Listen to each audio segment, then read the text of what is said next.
మరొక breaking news చూస్తున్నాం. భద్రాద్రి జిల్లా అశ్వారావుపేట మండలం దిబ్బగూడెం ఏజెన్సీ గ్రామంలో క్షుద్ర పూజలు కలకలం రేపాయి. క్షుద్ర పూజల ఆనవాళ్లు కనిపించడంతో గ్రామస్తులు భయాందోళనకు గురవుతున్నారు.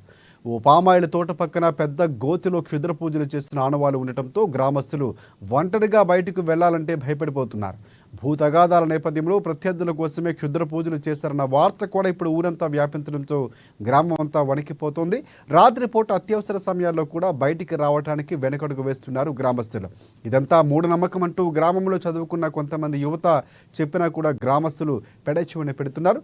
దీనిపై యంత్రాంగం వెంటనే దృష్టి సారించి ఇలాంటి పూజలు చేసే వారిపై చర్యలు తీసుకొని మూఢనమ్మకాలపై అపోహలు పోయేలా కళాజాత కార్యక్రమాలు ఏర్పాటు చేయాలని గ్రామంలోని యువత అధికారులను కోరుతున్నారు.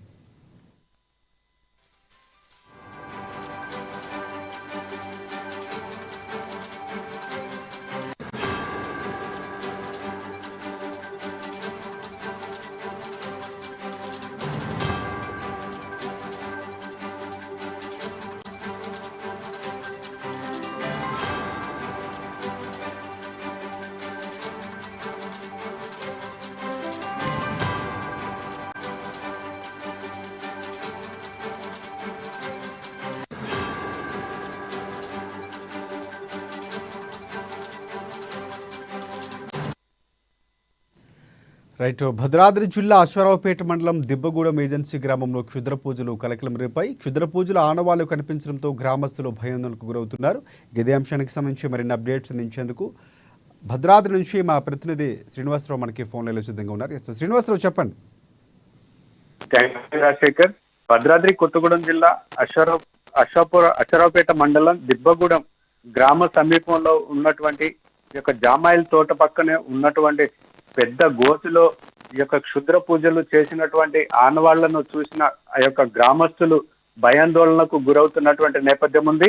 ఈ యొక్క గ్రామస్తులు భయాందోళనకు గురవద్దు అని చెప్పేసి ఆ గ్రామంలో ఉన్నటువంటి విద్యను అభ్యసించినటువంటి విద్యార్థులు చెప్తున్నప్పటికీ కూడా ఆ యొక్క గ్రామస్తులు తీవ్ర భయాందోళనకు గురవుతున్నటువంటి నేపథ్యం ఉంది. గ్రామ సమీపంలో ఉన్నటువంటి ఈ యొక్క జామాయిల్ తోట దగ్గరలో ముగ్గులు వేసినటువంటి ఆనవాళ్లు కావచ్చు, పక్కనే ఉన్నటువంటి గోతిలో ఈ యొక్క క్షుద్ర పూజలు చేసినటువంటి ఆనవాళ్లు చూసినటువంటి గ్రామస్తులు అక్కడ భయాందోళనకు గురైనటువంటి పరిస్థితి ఉంది. ఆ యొక్క క్షుద్ర పూజలకు వాడినటువంటి ఈ యొక్క ఏవైతే ఉన్నాయో ఆ నల్ల కోడిని చంపేసి అక్కడ పడేయడం జరిగింది. అలాగే 2 రకాల గుమ్మడికాయలు, తినే గుమ్మడి, అలాగే బూడిద గుమ్మడికాయ, నల్ల వస్త్రాలు, తెల్ల కండువ, నిమ్మకాయలు, పసుపు, కుంకుమ, అలాగే ముగ్గులు వేసినటువంటి ఈ యొక్క వాతావరణాన్ని, అక్కడ ఉన్నటువంటి పరిస్థితిని చూసి గ్రామస్తులు తీవ్ర భయాందోళనకు గురవుతున్నటువంటి నేపథ్యం ఉంది. ఆ యొక్క గ్రామంలో దాదాపు 300 మందికి పైగా నివాసాలు ఉంటున్నటువంటి పరిస్థితి. ఏజెన్సీ ప్రాంతాలలో అంటే భద్రాద్రి కొత్తగూడెం జిల్లాలోని పలు గ్రామాల్లో ఇలాంటి ఏజెన్సీ ప్రాంతాల్లో ఇలాంటివి తరచుగా జరుగుతూనే ఉంటాయి. కానీ మూఢనమ్మకాలు ఇవి నమ్మవద్దు అని చెప్పేసి పోలీస్ శాఖ నుంచి గతంలో ఈ యొక్క మూఢనమ్మకాలను నాటకాల రూపంలో ప్రదర్శించినటువంటి నేపథ్యం ఉన్నప్పటికీ కూడా ఈ యొక్క క్షుద్ర పూజలు చేస్తున్నటువంటి వారిని కట్టడి చేస్తున్నప్పటికీ కూడా ఈ యొక్క పరిస్థితులు ఎదురవుతుండటంతో ఈ యొక్క భద్రాద్రి కొత్తగూడెం జిల్లా అనేది ఏజెన్సీ ప్రాంతంలో ఉన్నప్పటికీ ఈ యొక్క గ్రామస్తులు, గిరిజన గ్రామాలకు చెందినటువంటి గ్రామస్తులు తీవ్ర భయాందోళనకు ఈ యొక్క పరిస్థితిని చూసి గురవుతున్నటువంటి పరిస్థితి ఉంది.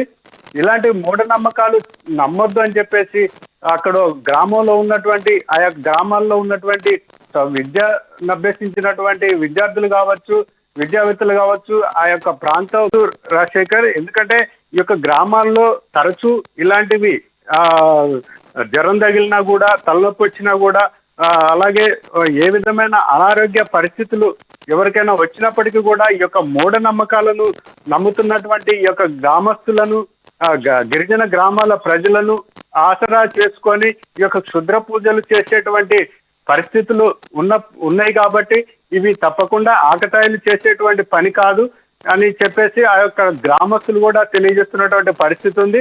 కాబట్టి ఇలాంటివి క్షుద్ర పూజలు ఏజెన్సీ ప్రాంతంలో భద్రాద్రి కొత్తగూడెం జిల్లాలో ఉన్నటువంటి గ్రామాలలో తరచూ ఇలాంటివి జరుగుతూ ఉంటాయి. ఈ శనివారము లేదా అమావాస్య వచ్చినటువంటి సందర్భాల్లో కూడా పట్టణాల్లో సైతం గిరిజన గ్రామాలే కాదు పట్టణాల్లో కూడా ఇలాంటివి కోడిగుడ్లు అలాగే పసుపు కుంకుమ చల్లినటువంటి అన్నము, బిర్యానీ పొట్లాలు వాటి మీద పసుపు కుంకుమ చల్లి ఈ యొక్క 4 రోడ్ల కోడల్లో కావచ్చు, 3 రోడ్ల కోడల్లో కావచ్చు వదిలి పెడుతున్నటువంటి సందర్భాలు కూడా తరచూ జరుగుతూ ఉన్నాయి Rajasekhar. Right. Thanks for updates Srinivas.